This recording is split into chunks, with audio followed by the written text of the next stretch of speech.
سچا واقعہ حضور نے اپنے صحابہ کو سنایا۔ 3 آدمی سفر کے لیے روانہ ہوئے، یہاں تک کہ ان کو رات پڑ گئی تو ایک غار کے اندر وہ داخل ہوئے رات گزارنے کے لیے۔ آندھی چلی، بارش آئی تو اوپر سے ایک پتھر لڑکا اور وہ غار کے دروازے پہ آ کے گر گیا، اور اتنا بھاری اور بڑا پتھر تھا کہ اس نے غار کا دروازہ بند کر دیا۔ انہوں نے آپس میں بات کی اور کہا، تم اس غار میں پھنس گئے ہو، اب یہاں سے نکل نہیں سکتے مگر یہ کہ تمہارے وہ عمل جو محض اللہ کی رضا کے لیے تم نے کیے ہیں، ان اعمال کا وسیلہ دے کے اللہ سے دعا مانگو۔ ان میں سے ایک آدمی نے کہا، اللہ میرے ماں باپ بوڑھے تھے اور میں جب بھی بکریاں چرا کر کے آتا تو میں دودھ دو کر کے سب سے پہلے اپنی ماں کو اور اپنے باپ کو پیش کرتا۔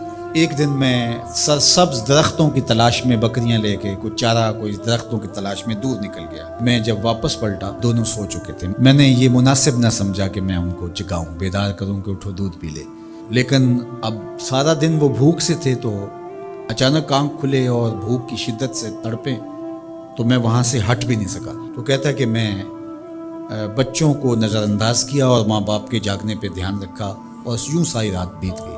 میرے ماں باپ فجر کے وقت جب اٹھے وہ دودھ ان کو پیش کیا۔ اب یہ عمل پیش کر کے کہتا ہے، اے اللہ اگر یہ میں نے محض تیری رضا کے لیے کیا، تو جانتا ہے میرے دل کو، تو اس پتھر کو ہٹا دیا۔ تو پتھر تھوڑا سا سرک گیا، لیکن اتنا نہیں تھا کہ وہاں سے یہ باہر نکل سکے۔ اب دوسرے کی باری آئی، اس نے کہا، اے اللہ میرے چچا کی ایک بیٹی تھی جو مجھے بہت زیادہ محبوب تھی، مرد عورت کے ساتھ جتنی محبت کرتا ہے اس طرح میرا اس کی طرف رجحان قلب تھا، تو میں نے اس کو اپنی خواہش کی تکمیل کے لیے کئی بار کہا، لیکن اس نے کہا کہ یہ نہیں ہو سکتا۔ اور پھر ایک دن حالات نے اس کو مجبور کر دیا، فاقہ زدہ حالات ہو گئے، غربت آ گئی، تو اس نے مجھ سے اپنی حاجت طلب کی، تو میں نے اس کو 120 دینار دیے، لیکن اس شرط پہ کہ تم اپنا جسم میرے سپرد کرو گی۔ اب مجبوری سے اس نے کہا ٹھیک ہے، لیکن میں نے دیکھا کہ اس کا وجود اللہ کے خوف سے کانپ رہا تھا، اور مجھے کہنے لگی کہ اتق اللہ، اللہ سے ڈر اور اس کی حدوں کو نہ توڑ۔ میری خواہشات تو پگلی تھیں، آرزویں تو بےتاب تھیں، اور میں اس کی قیمت بھی ادا کر چکا تھا، لیکن اس کا یہ جملہ کہ اللہ سے ڈر، تو میں تیرے سے ڈر کے اس کو چھوڑ دیا، اور جو اس کو میں نے 120 دینار دیے تھے وہ بھی اس کے پاس رہنے دیے۔ اللہ میرے اس مخفی عمل کو تو ہی جانتا ہے، تو اگر میں نے تیری رضا کے لیے ایسا کیا تو اس پتھر کو ہٹا دے۔ تو پتھر تھوڑا سا ہٹ گیا، سوراخ تو زیادہ ہو گیا لیکن ابھی بھی وہاں سے گزرنا ممکن نہیں تھا۔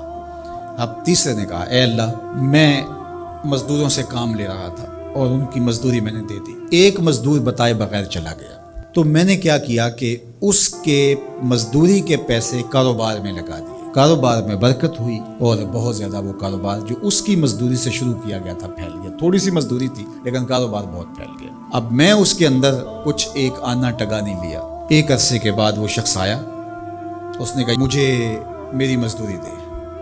تو میں نے کہا یہ بکریاں، یہ بھیڑیں، یہ اونٹ، یہ غلام، یہ نوکر چاکر، یہ سب کچھ ہے، یہ تیری مزدوری ہے۔ تو اس نے کہا میرے ساتھ مذاق نہ کر، وہ میں تو مزدوری کے وہ چند جو لینے آیا ہوں اور آپ کہتے ہیں یہ سب کچھ تیرا ہے۔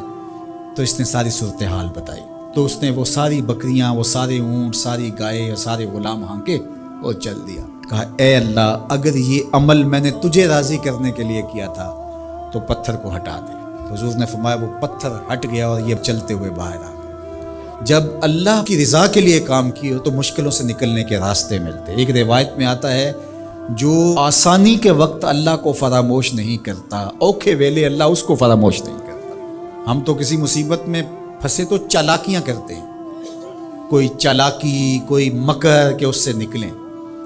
تو مصیبت میں پھنسیں تو دعا کے لیے ہاتھ پھیلا لیں اور اچھے اعمال کا اللہ کی بارگاہ میں وسیلہ پیش کریں۔ تو زندگی میں ایسا ذخیرہ اعمال کا جمع کرو کہ جب مشکل بنے تو ان اعمال کا وسیلہ پیش کر کے مشکلات سے نکلنے کا راستہ ملے۔